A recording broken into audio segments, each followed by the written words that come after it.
Kacaritakeun di abad ke-11 datang rombongan ti kerajaan Mataram anu dipimpin ku Aki Gede jeung Nini Gede. Rombongan teh mangrupa prajurit-prajurit ti Mataram.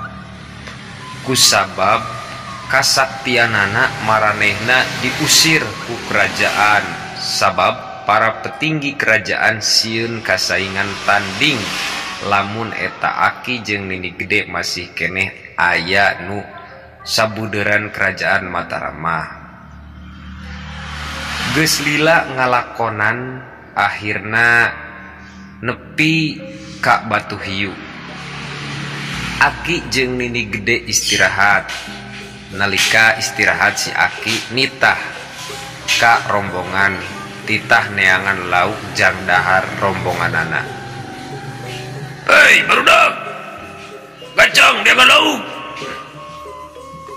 Basa eta prajurit nu dititah teh nyaeta Galuh Oder jeung Galunggung Kuning. Anjeunna neangan nepi ka tengah laut.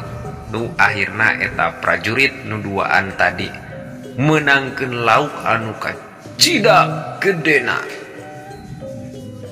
Kabungah maranehna karasa nepi ka eak-eakan.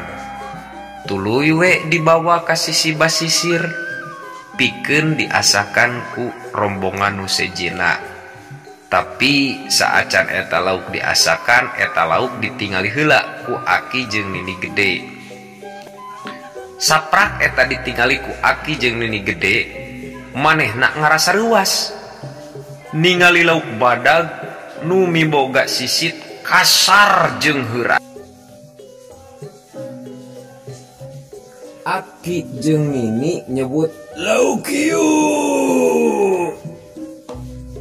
Saprak Aki jeung Nini nyebutkeun kecapan eta lauk robah jadi batu badag nu jiga lauk hiu.